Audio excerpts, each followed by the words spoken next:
Unreliable RAM can cause a multitude of problems: corrupted data, crashes, and unexplained behaviour. Bad RAM is one of the most frustrating computer problems to have as symptoms, as they are often random and hard to pin down. MemTest86 can help diagnose faulty RAM, or rule it out as a cause of system instability. In today's video, we are going to cover symptoms of memory errors, testing with MemTest86, analyse MemTest86 results, and fixing memory errors.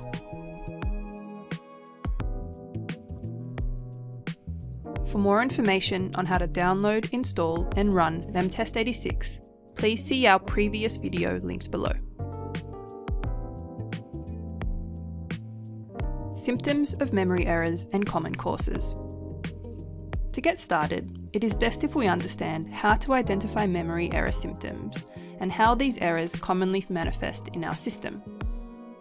Common symptoms that point to memory errors include data corruption, blue screen of death, application crashes, and system lockups or freezes.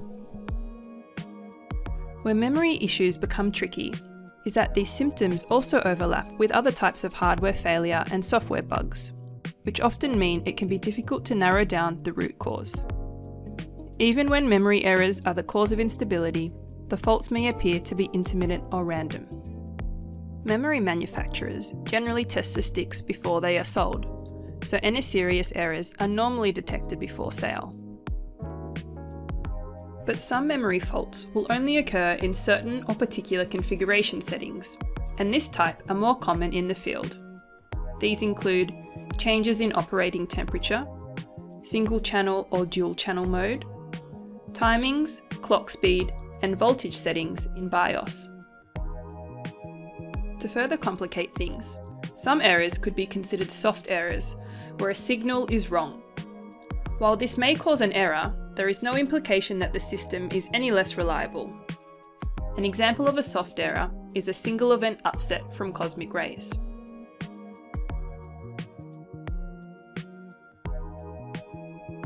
How to test your memory, and more specifically, how MemTest86 tests your RAM for faults. So based on the symptoms, you think you may be experiencing memory errors. So how do you test your system's memory? If you are after a built-in, although limited memory test, you can run the Windows Memory Diagnostic tool. However, for a more comprehensive test, we encourage you to run MemTest86.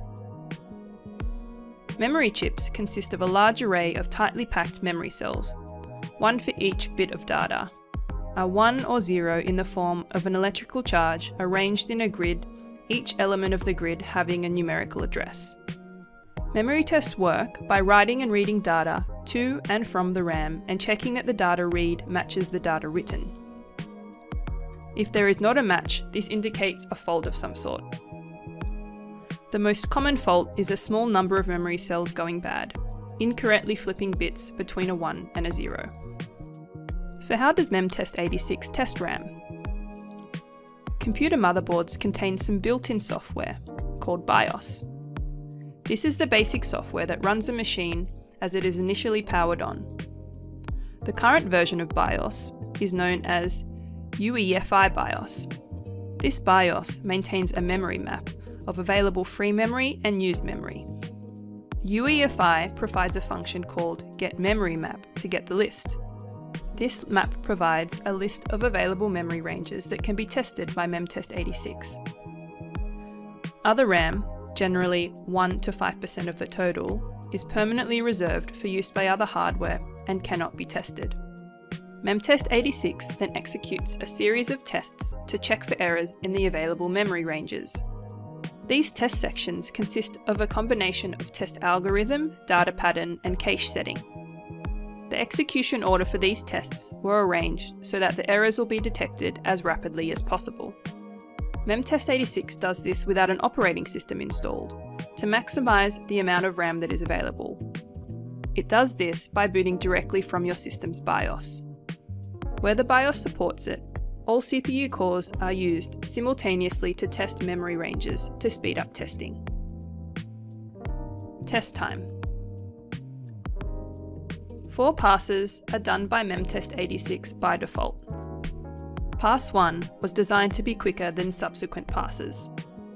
Total test time depends on the CPU speed and the amount of RAM to be tested, but can vary from 20 minutes to several hours. What type of errors might I expect, and what do they look like? The most common RAM failure is a small number of addresses having bit flips. Sometimes bits are stuck low, other times they are stuck high. Sometimes it is more random. They may appear as like in this screenshot. But other less common errors are incorrect timings, incorrect voltages, BIOS bugs, and CPU faults. All of these errors generally result in a larger number of errors covering more addresses. Looking at the table included here, you can see a range of fault types, expected bits in errors, and the address range and CPU cores that are affected. It is important to note that this is just a generalization, as there are lots of exceptions. Let's break down some of the reports from MemTest86. At the end of a test, a summary of the test results are displayed.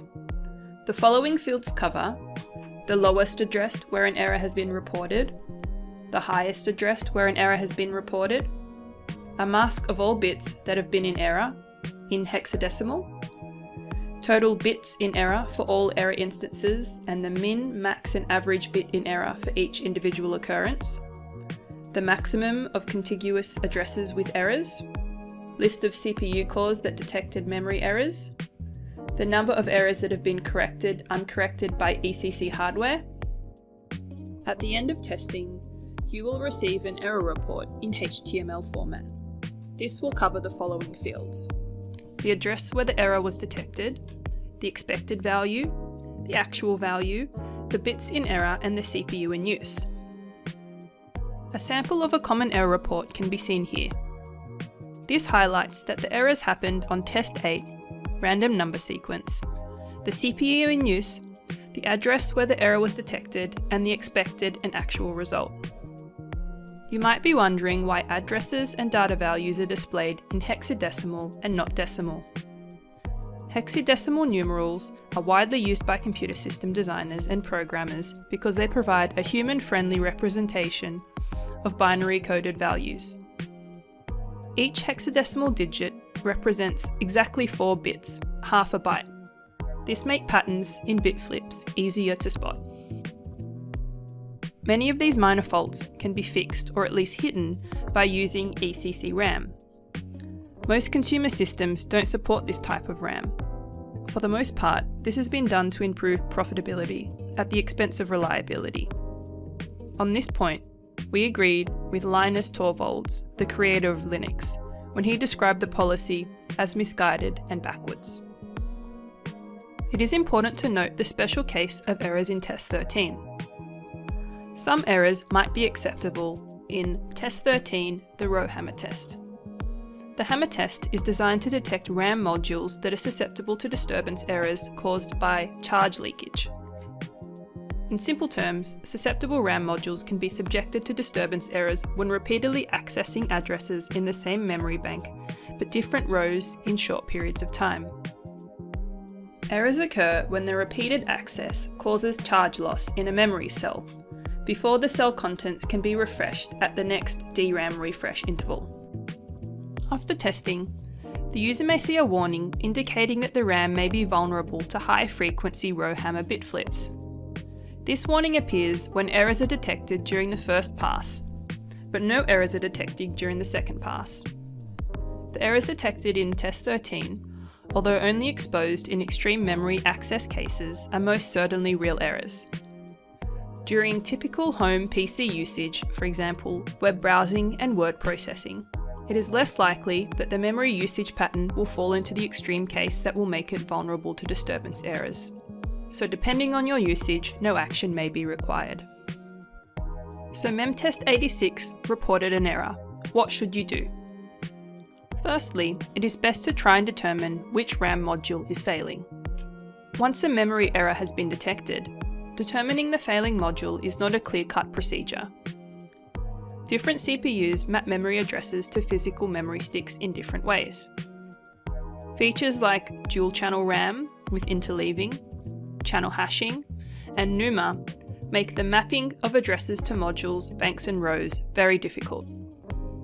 With the large number of CPUs and motherboard vendors, and possible combinations of memory slots, it would be difficult, if not impossible, to assemble complete information about how a particular error would map to a failing memory module. However, there are steps that may be taken to determine the failing module. Here are some techniques that you may wish to use. 1. Removing modules. This is the simplest method for isolating a failing module, but may only be employed when one or more modules can be removed from the system. By selectively removing modules from the system and then running the test, you will be able to determine the bad module. Be sure to note exactly which modules are in the system when the test passes and when the test fails. 2. Rotating modules. If you have 3 or more modules in the system, you can try rotating modules. Change the location of 2 of the modules at a time. For example, putting module 1 into slot 2 and then module 2 into slot 1. Run the test, and if either of the failing bit or address changes, then you know that the failing module is one of the modules that has just been moved. By using several combinations of module movement, you should be able to determine which module is failing. 3. Replacing modules. If you are unable to use either of the previous techniques, then you are left to selective replacement of modules to find the failure. If you only have one RAM stick or it is soldered into the motherboard, there are a range of options you can try. Depending on what is causing the memory errors, we suggest the following options. If you only have one RAM stick, it is recommended that you replace the stick. Most RAM manufacturers offer a lifetime warranty, and RAM is often sold as matching pairs of sticks, so if you are requesting warranty replacement, you might want to request both sticks are replaced. Set default or conservative RAM timings, increase RAM voltages, apply BIOS updates to fix incompatibility issues. If the error is in a small address range, blacklist this address range. Ensure that you have your RAM sticks in optimal slots. If you aren't sure, consult your motherboard manual. And where possible, use RAM on the qualified vendor lists for your motherboard. And turn off XMP profile in BIOS. XMP, short for Extreme Memory Profile, is originally an Intel technology that allows you to change multiple memory settings by simply selecting a different profile, taking advantage of a higher than standard memory speed. Your BIOS uses a small chip on RAM modules called an SPD, Serial Presence Detect chip, to set memory timing and frequency properly. XMP is an extension of SPD which provides higher frequencies and tighter timings for your memory to run at. One way to try and minimize errors is to turn off the selected XMP or DOCP direct overclock profile in the case for AMD. While detecting and deciphering memory errors can be tricky, we hope that this video has clarified some of the common issues and provided a simple guide on how to address these. If you are experiencing some of the symptoms of memory failure, MemTest86 is available as a free download, so why not try to diagnose the issue today? For more information and to purchase MemTest86 Pro, visit memtest86.com.